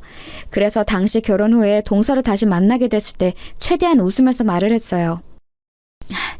아직 식은 안 올렸지만 동서라고 불러도 되죠? 우리가 먼저 식 올린 것에 대해 많이 속상해하는 것 같아서 저도 마음이 좀 걸리네요. 그런 생각이 있었다면 먼저 우리한테 말해줘도 됐을 텐데 그땐 별말 없이 지나갔는데 이제 와서 자꾸 안 좋은 말이 퍼지니까 그건 또 그거 나름대로 곤란하더라고요. 제 말이 무슨 뜻인지 알죠? 곧 가족이 될 사이인데 괜히 얼굴 붉히를 만들고 싶지 않으니 서로 조심하자는 뜻으로 이렇게 말씀드려봐요. 아, 기분이 안 좋으셨구나. 그건 죄송해요. 그런데 저도 속이 오죽 답답했으면 그랬겠어요? 제가 원래 감정 상하는 걸 못 감추거든요. 이해하세요. 그리고 가족들 사이는 맞는데 아직 가족은 아니니까 최대한 남처럼 불편하게 대해주세요. 벌써부터 친척 간의 위계질서에 시달리고 싶진 않아서. 저 싸늘한 말을 툭 던지고서 제게 눈길도 안 주고 뒤돌아서 가는데 순간 내가 뭘 잘못했나 싶어서 방금 전엔 대화를 곱씹어 보았어요. 그런데도 왜 그런지 알 수 없었어요. 저렇게 날이 선체로 말하는 이유를. 아니, 애초에 제가 무슨 악감정이 있는 건지를 모르겠더라고요. 당장 쫓아가 방금 무슨 뜻이냐고 묻고 싶었는데 거실에 어른들이 계셔서 묻지 못했어요. 그날 속이 답답해서 잠이 안 오더군요. 남편한테 얘기해볼까 했지만 이건 저랑 동서 문제 같아서 따로 말하진 않았습니다. 6개월 뒤 해가 바뀌고 서방님도 결혼을 하게 됐어요. 결혼하고 싶다고 노래를 부르면서 집도 없고 그쪽도 혼수를 해올 돈이 없다 해서 전부 다 시부모님이 도와주셨죠. 건네들으니 동선의 가족 쪽에선 애초에 무조건 돈 없다고 모든 걸 시댁에서 부담하길 바랐다고 하더라고요. 전 또 동서가 하도 돈돈거리면서 본인은 경제적으로 여유로운 것처럼 이야기하기에 좋은 배경이라도 가진 줄 알았거든요. 개인 가정사로 추하게 욕하고 싶은 마음 없지만 동서 일이라고 하니까 왠지 저도 더 예민하게 받아들여지더라고요. 그런 상황 속에서 서방님은 결혼을 하게 되었고 미우나 고우나 동서는 결국 저와 가족이 되었습니다. 동서가 결혼식을 올린 뒤 시부모님의 주도로 저희는 시댁 식구들 다 같이 여행을 가게 됐어요. 시아버님이 5년 전 다리를 다치셨는데 그 뒤로 한 번도 여행을 못 가보셨다고 하더라고요. 그래서 오랜만에 바람도 쐴 겸 1박 2일로 다 함께 여행을 가게 된 거예요. 사는 곳과 멀지는 않지만 자연 경관이 아름다운 지역이어서 저희 다 기분 좋게 떠났어요. 시부모님이 계셔서 그런지 동서와 그렇게 부딪히지도 않았습니다. 서로 말을 하지 않으면 사이가 좋았거든요. 그렇게 종일 나름 즐겁게 보내고서 저녁 식사 때 다 같이 반주를 했습니다. 그런데 동서가 기분이 한껏 좋았는지 연신 술을 들이키더라고요.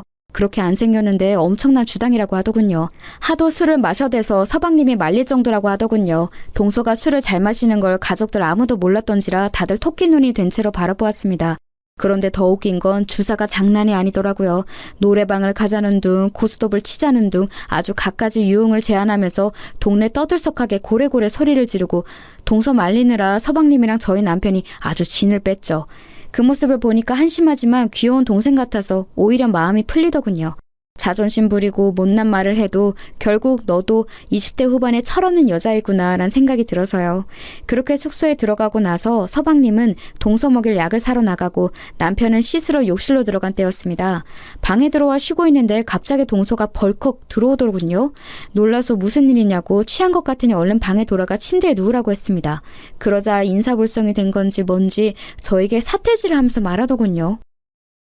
형님, 제가 형님 별로 안 좋아하는 거 알죠? 이유 알고 있어요? 전 그냥 별거 없는 허울뿐인 사람들이 싫어요.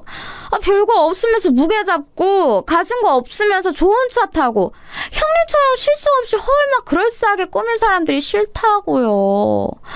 어머님한테 들었는데 형님 속옷 장사한다면서요? 그거로 몇 푼이나 번다고 그렇게 뻗대는 거예요? 형님 일이 시장 나가서 내복 파는 거랑 뭐가 다른데요? 그런 주제에 자꾸 어린 척 가르치려 하고 있는 척하고 그 꼴 저는 보기 싫다고요. 동서의 말은 다소 충격적이었습니다. 한껏 애교를 부리며 봐줄 수 있을 정도로 주사를 부리던 동서가 갑자기 저에게 세상 차가운 표정으로 저런 말을 내뱉으니 소름이 돋더군요. 대체 뭔가 있는 척 한다는 건지 사업을 하니 좋은 차가 필요해서 산 거고 제 성격 자체가 무뚝뚝해서 그런 거지 한 번도 예의 없게 말을 하거나 가르치려고 한 적은 없었거든요. 아니 이렇게 변명하는 것도 웃기네요. 애초에 동서는 색안경을 끼고서 저를 바라보니 모든 게 마음에 안 들고 언짢아 있던 것 같더라고요. 다른 건 다 그냥 넘어가겠는데 제 일에 대해 폄하하는 말은 도저히 못 넘어가겠더군요. 그래서 취해서 비틀거리는 동서의 팔을 잡고서 말했습니다. 지금 동서 취했으니까 실수는 어느 정도 넘어가 줄 수 있어. 그런데 내 일에 대해서 함부로 말하는 건 못 참아. 당장 사과해. 이건 가족 간의 위계 질서로 말하는 게 아니라 인간 대 인간으로 말하는 거야. 제 말이 끝나자마자 갑자기 동서는 큰 소리로 울기 시작했고 그 소리에 시부모님이 놀라서 방까지 뛰어들어오셨습니다. 동서는 제가 본인의 팔을 잡고 강하게 흔들었다며 폭력죄로 고소하겠다는 둥 별소리를 다 하더군요. 이게 말로만 듣던 피해자 코스프레인가 싶었어요. 시부모님은 제 이야기는 들어보지도 않으시고 취안에 붙잡고선 왜 그러냐며 그만하라고 꾸짖으셨습니다. 제가 뭐라고 하기도 전에 동서를 부축하고선 데려가셨죠. 정말이지 어이가 없었습니다. 그때 알았어요. 시부모님은 아무래도 저보다 동서를 더 오래 보셨고 동서를 더 아끼고 계신걸요. 이해해요. 더 오래 봤으니 마음이 쓰이고 정이 더 크겠죠. 그렇지만 제 말은 듣지도 않고 판단해서 동서 편을 든 건 너무 섭섭하더라고요. 30대 중반 가까이 된 나이에 이제 올 일이 없을 거란 생각했는데 어느새 저도 애처럼 눈물이 뚝뚝 흐르더군요. 샤워를 마치고 온 남편은 오는 제 모습을 보고선 무슨 일이냐며 놀라서 물었습니다. 그래서 무슨 일이 있었는지 여태껏 동서가 저에게 어떻게 대하고 어떤 말을 했는지 다 털어놓았습니다. 그러자 남편은 화가 잔뜩 나서 당장 동서에게 한 소리 하겠다고 찾아가려 했어요. 그건 고맙지만 지금 남편이 화를 내면 오히려 상황이 악화될 것 같아 말렸죠. 시부모님도 안 좋게 생각할 게 뻔했고요. 다음 날 아침이 되고 남편은 굳이 한 소리 해야겠다며 저를 이끌고서 동서를 찾아갔습니다. 그리고 어젯밤에 제게 한 이야기 다 들었다면서 사과하라고 말했어요. 그러자 동서는 아무것도 모른다는 눈으로 취해서 기억이 안 난다며 자기가 만약 그랬다면 많이 취해서 그런 거니 용서해달라고 하더군요. 남편도 어이가 없다는 듯 저를 쳐다보며 웃었고 저도 기가 차서 웃음이 절로 나왔습니다. 제게 한 폭언을 사과하는 게 아니라 본인이 취한 것에 대해 사과를 하더라니까요. 그 옆에 있던 서방님도 동서의 말을 거들면서 형이랑 형수가 좀 이해해달라. 이 사람이 원래 주정이 좀 심한 편이다 라고 말했습니다. 저는 동서의 눈을 똑바로 쳐다보고선 그런 술주정이면 언젠가 크게 사단이 날 것 같으니 어서 고치라고 말했어요. 주사라고 모든 게 용서되는 게 아니라고 덧붙이면서요. 애써 안으로 화를 사기는 동서의 표정을 보고선 저도 남편을 이끌고 그 자리를 벗어났죠. 그런데 제겐 차라리 잘된 일이었어요. 저는 그동안 제가 동서한테 잘못한 게 있어서 저를 싫어하나 싶었거든요. 그런데 그게 아니라 단순히 제가 눈꼴 시려서 싫어한 거였으니 오히려 잘됐다 싶었습니다. 제가 신경 쓸 가치가 없는 사람이란 걸 알았으니까요. 그렇게 몇 달이 지나고 친정엄마의 생일을 맞이해서 안마 의자를 선물로 드렸습니다. 요새 가장 좋은 모델로 해드렸더니 엄청 좋아하시더라고요. 그 모습을 보면서 이제 곧 시아버님도 생신이 다가오니 아버님 댁에도 안마 의자를 선물로 드리면 좋겠다는 생각이 들었습니다. 그래서 다음날 저녁 시댁에서 식사할 때 슬쩍 의사를 여쭤보았어요. 저의 친정어머니가 안마의자를 굉장히 마음에 들어 하시는데 어머님과 아버님은 그런 거 필요 없으시냐고요. 그러자 딱히 필요 없다고 하시더라고요. 생각해보니 서방님이 안마의자 판매 사업을 했었다는 게 생각나서 서방님 때문에 필요 없으시구나 깜빡했어요 라고 했습니다. 그러자 아버님이 한숨을 푹 내쉬시는데 어머님이 눈치를 주시더라고요. 뭔가 저희에게 말하지 않은 일이 있는 것 같았어요. 어쩐지 그날따라 표정이 너무 안 좋아서 무슨 일인가 싶어 여쭤보았습니다. 그러자 아버님이 한참을 망설이시다 결국 털어놓으셨죠. 이 나이 되니 바라는 거 없다. 무력도 없고 뭐 갖고 싶은 것도 없어. 그런데 지금 내 마음속에 가장 큰 걱정거리가 둘째네야. 둘째네가 식당을 차리고 싶다고 하더라고. 뭐 그간 모아둔 돈을 투자해서 지들끼리 알아서 차리겠다는데 난 그런 거 안 했으면 좋겠어. 느낌이 안 좋아. 둘째 성격에 장사가 잘 맞을 것 같지도 않고 새아가도 그냥 요즘 분위기에 휩쓸려 하고 싶다고 하는 것 같고 그냥 원래 하던 안마의자 일은 하지 갑자기 다 그만두고서 웬 장사바람에 든 건지. 듣자 하니 서방님이랑 동서가 한우 가게를 준비하고 있다는 겁니다. 그것도 꽤나 고급스러운 음식점으로요. 위에서 말한 것처럼 두 사람은 장사를 해본 적도 없어요. 게다가 동서는 여태껏 제대로 된 사회 경험이 전무한 백수와 마찬가지고요. 뭐 본인 말로는 블로거로 활동하고 있다고 하지만 수입이 들락날락해서 직업이라고 할 수는 없는 지경이라 하더라고요.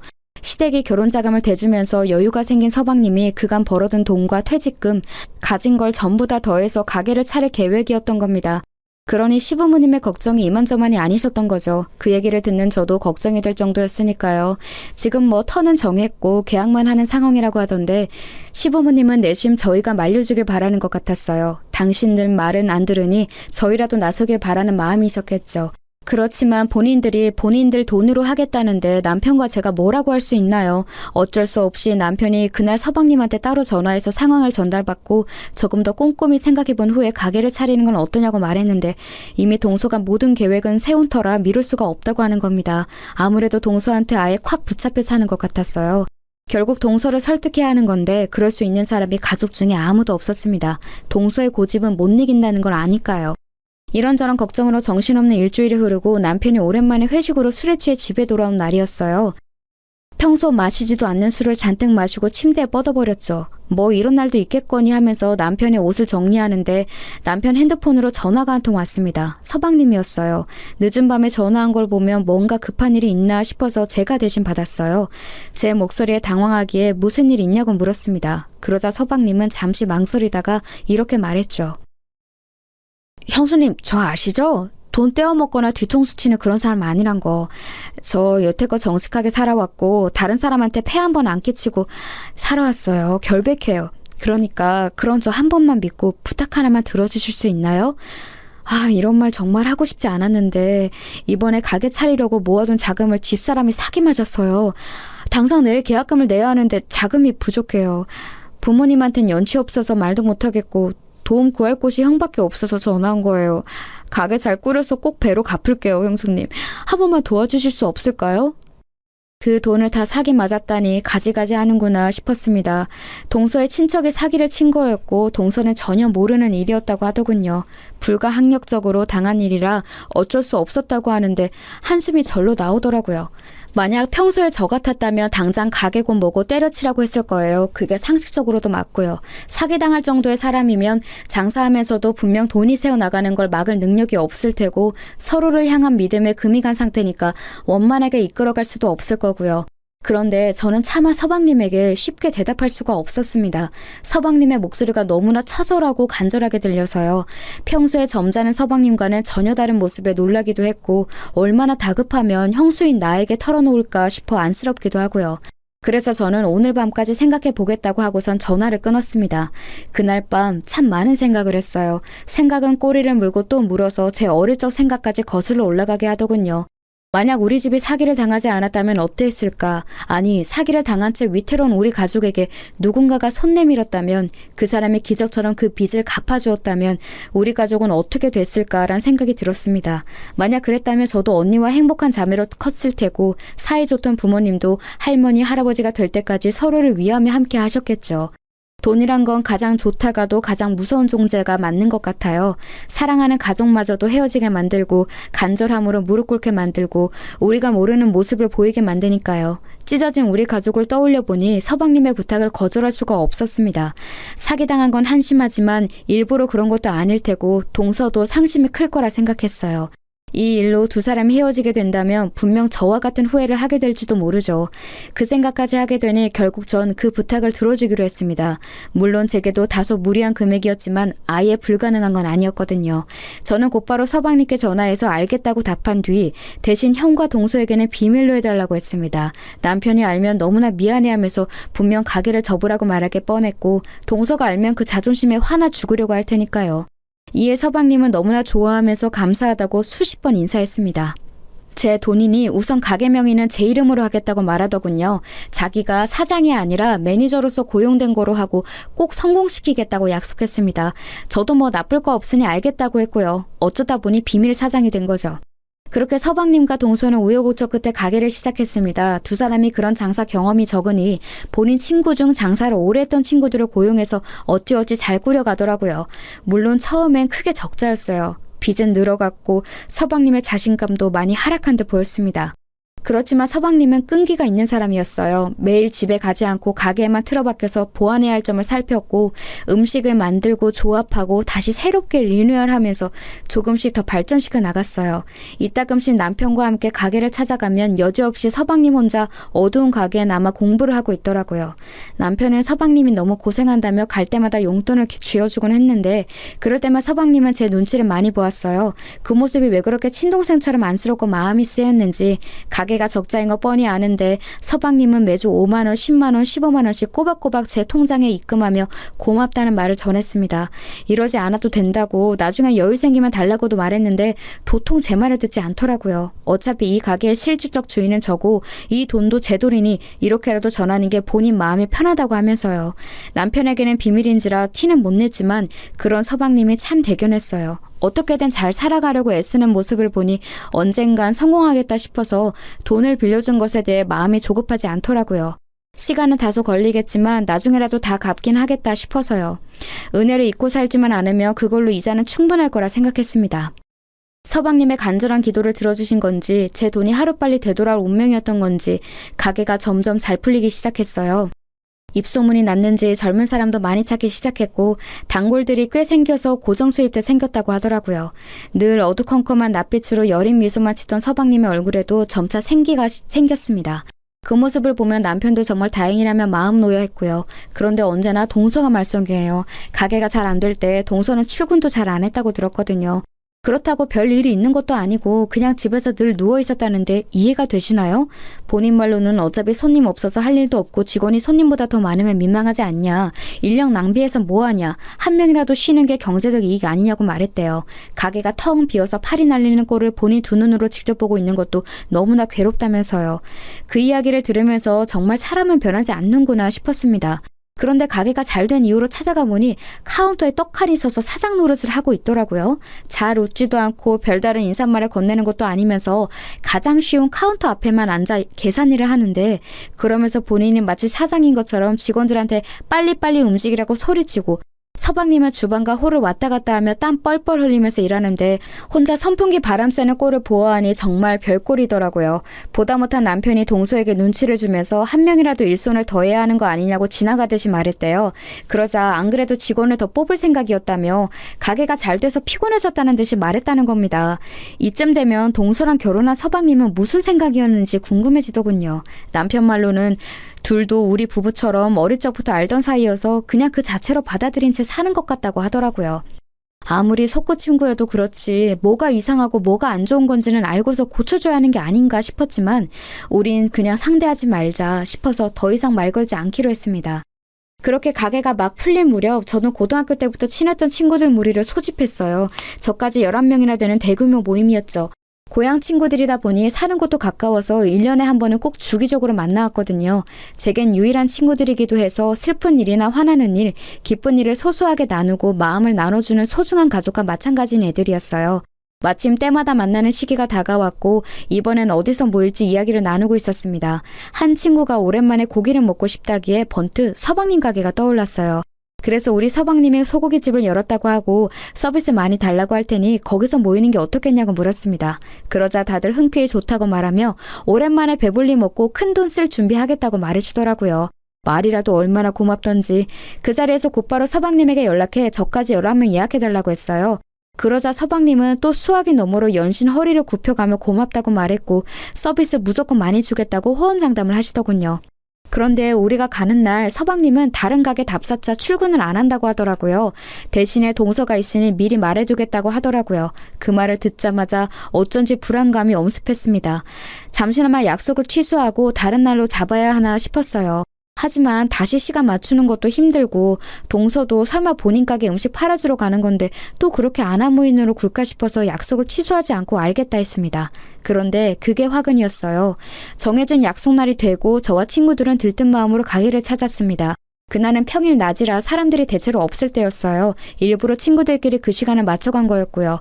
오늘 이 모임에 오려고 다들 반차와 연차까지 쓴지라 다들 신난 마음을 감추지 않았어요. 제 사정을 아직 모르는 친구들은 가게에 들어서자마자 문 앞에 서 있던 동서에게 반갑게 인사를 했습니다. 그런데 동서의 표정이 영 좋지 않더라고요. 다들 왜 그러지 하는 눈빛으로 저를 쳐다보았어요. 저는 그냥 빨리 들어가라고 고개짓했고요. 사람이 한 번에 많이 들어오고 반갑게 인사까지 하니 사람이라면 물론 당황할 수도 있죠. 그런데 그렇게 표정을 구길 필요까지 있나요? 저희가 일부러 말없이 찾아온 것도 아니고 당당히 예약해서 온 건데 저도 갑자기 기분이 상했지만 애써 티내지 않으려고 했어요. 그러자 동서가 가장 마지막으로 들어오던 저를 붙잡고 말했습니다. 형님, 굳이 남편 없는 날에 이렇게 사람들 거느리고 찾아온 이유가 뭐예요? 남편 없으면 일 빨리 정리할 사람 없는 거 모르세요? 저희 정신없이 일하는 모습을 보고 설마 골탕 먹이는 거라고 생각하는 건 아니죠? 동서, 말을 왜 그렇게 해? 너무 베베꼬여서 뭐라 할 말이 없네. 그런 거 아니니까 쓸데없는 착각하지 말고 기분 좋게 받아들여. 동서는 정말이지 어쩜 저렇게 다르게 생각할까 싶어요. 호의를 호의 그대로 받아들이지 못하는 정말이지 꽈배기 같은 인간이더라고요. 친구들 앞에서 얼굴 붉히기 싫어서 애써 호쾌한 척 넘겨버렸어요. 그때 초장을 잡아놨어야 했는데 말이에요.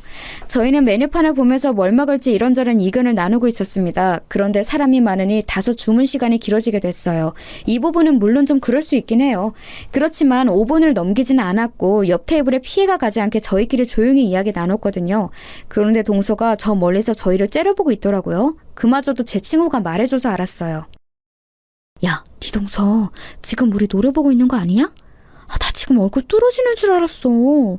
저 정도면 뭔 악감정이 있는 거 아니야? 너 뭐 잘못했냐? 이젠 친구들도 알 정도니 저도 눈치가 보이더라고요. 대충 메뉴를 통일하고 얼른 주문해야겠다 싶었는데 그 순간 동서가 저에게 다가왔습니다. 그리고 평생 잊을 수 없는 그 말을 제기했죠. 형님, 지금 가게에 전세 낸 건가요?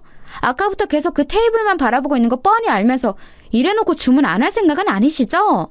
아니, 그러고 보니 돈은 있어요? 저희 메뉴 다 값 나가는 건데 이렇게 꼼지락댈 거면 그냥 점심 특선이나 먹고 빨리 가세요. 지금 그 테이블 기다리느라 아무것도 못하고 서 있는 거 솔직히 시간 아깝거든요. 동서의 말에 한순간 가게 안에 찬물을 끼워준 듯 모든 테이블이 조용해졌습니다. 저는 뇌가 멈춰버린 듯 무슨 말을 해야 할지 몰랐어요. 친구들이 놀라서 저를 바라보니 그제야 정신이 들더군요. 지금 이 상황에서 싸우며 가게 소문만 안 좋게 날 것 같고 그렇다고 그냥 넘기는 것도 도저히 못하겠더라고요. 그래서 생각해낸 게 메뉴는 손님이 정해야지 직원 주제에 그렇게 함부로 떠들어도 돼요? 됐고 여기 꽃등심으로 20인분 주세요. 오늘은 내가 살게 얘들아. 오랜만에 골든벨 울리지 뭐. 그래지. 얘 여기서 돈 제일 잘 버는 패션몰 사장님인데 우리도 얻어먹어보자. 가게 서비스가 엉망이라서 당장이라도 나가고 싶은 거 꾹 참을 테니까 여기 음식이라도 잘 주세요 아주머니.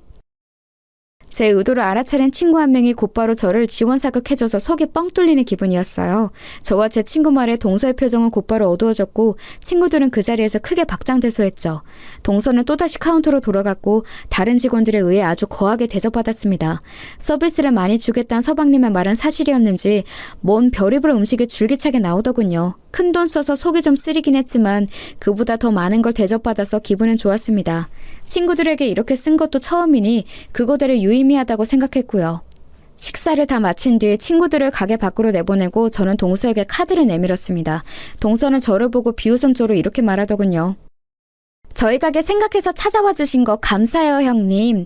덕분에 형님이 크게 쏘신 돈 제 주머니 안으로 잘 들어왔어요. 잘 쓸게요. 다음부터는 굳이 안 찾아와 주셔도 되고요. 네 주머니라고? 뭔가 착각한 거 아니야? 내 주머니겠지. 뭔 소리예요 그게? 동서 사기당해서 가게 자금 다 날렸다며? 그건 메꿔준 게 나야. 네 말처럼 시장에서 내복 판 돈으로 도와준 건데 어때?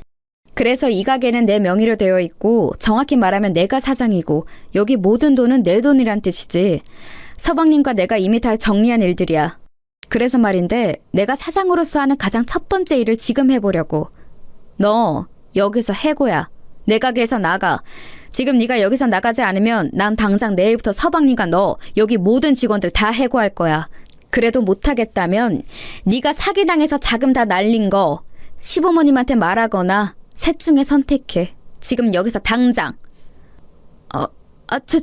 죄송해요 형님. 제가 오늘 너무 예민했어요. 요즘 가게 일로 너무 바빠서 좀 무리하게 군 것 같아요. 한 번만 용서해 주시면 안 돼요? 제가 원래 좀 제멋대로인 거 아시잖아요. 사실은 형님 오늘 찾아온 게 저한테 생색내려고 그러는 것 같아서 좀 기분이 안 좋았거든요. 아니, 제가 오해했던 거죠. 그래도 저 가게에서 진짜 열심히 일해왔어요. 남편한테 미안해서라도 그 도박빚 다 갚으려고 지금까지. 순간 동서의 입에서 도박빚이라는 말이 나왔어요. 저는 그게 무슨 말인지 곧바로 추궁했습니다. 끝까지 말 안 하려고 하기에 당장 말 안 하면 저번에 사기당한 거 직접 신고해 줄 겸 같이 경찰서로 가자고 했습니다. 그러자 저를 데리고 주방 뒤편으로 데려가더니 그곳에서 무릎을 꿇고 제발 못 들은 거로 해달라고 애원하기 시작했어요.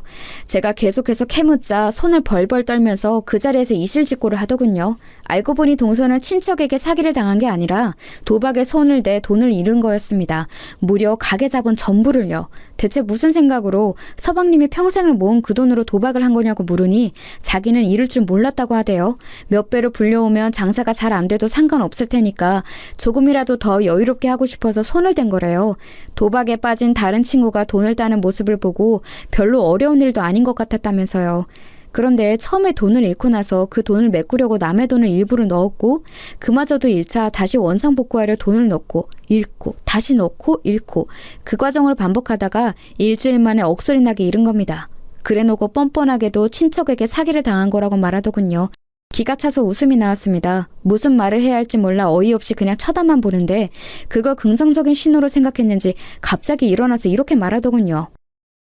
형님, 저 주사 심한 거 아시잖아요. 그날 취한 채로 손대서 그런 거예요. 만약 맨정신이었으면 아마 이런 일 절대 없었을 거라고요. 취한 제 잘못이지. 잘 되려고 한 게 잘못인 건 아니잖아요. 제가 이렇게 솔직히 다 털어놓았으니 한 번만 봐주세요. 우리 부부 도와주신 거 다 잘 되기를 바라고 해준 거잖아요. 이제 와서 형님이 남편한테 사실을 말하면 우리 곧바로 이혼하고 가정 다 무너지는 거예요. 그걸 바라는 건 아니잖아요. 그쵸? 어떻게 그렇게 교묘하게 제 약점을 건드리는 건지 가정이 무너진다는 말에 저는 또다시 제 가족이 생각나서 멈칫했습니다. 하지만 더 이상 그 말을 제 약점으로 두기 싫었어요. 가정이 무너지는 건 가슴 아픈 일이지만 때로는 무너져야 더 견고한 성을 쌓을 수 있기도 하니까요. 이건 제가 무너뜨리는 모내 성이 아니라 언젠가는 무너져야 할 성이란 생각이 들었습니다. 저는 그 자리에서 빠져나와 동서를 안에 두고 문을 닫아버렸습니다. 그리고 곧바로 서방님에게 전화를 걸었어요. 서방님이 받자마자 저는 동서가 한 말 전부를 고스란히 전했죠. 밖에 있는 동서가 이 얘기를 듣고 미친 듯이 문을 두드렸지만 저는 있는 힘껏 막았습니다. 더 이상 이 사람을 가족으로 받아들여선 안 되고 이문처럼 선을 그어야 한다는 생각으로 완강했거든요. 이 모든 이야기를 전해들은 서방님은 놀란 듯 잠깐 동안 말이 없다가 알겠다고 전화를 끊었죠. 저는 그 후에야 문을 열어주었고 동서는 미친 듯이 제 옷을 잡고 흔들면서 욕설을 퍼부었어요. 전 남은 힘을 끌어모아 동서의 뺨을 때렸습니다. 너 같은 인간이랑 함께 할 바엔 차라리 무너지는 게 나아.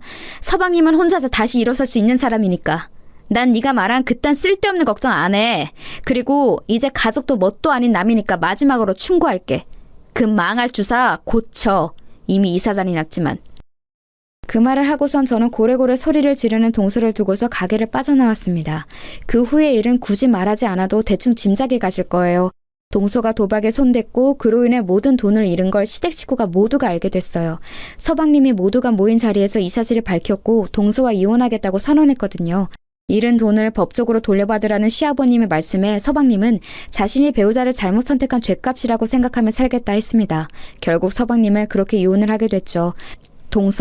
옛 동서는 끝까지 이혼 못한다고 버텼다는데 동서의 잘못으로 헤어진 거니 버린다고 될 일이 처음부터 아니었죠. 애초에 가져온 게 없으니 한 푼도 못 받고 뭐 하나 건지지도 못하고 몸만 쫓겨났다네요.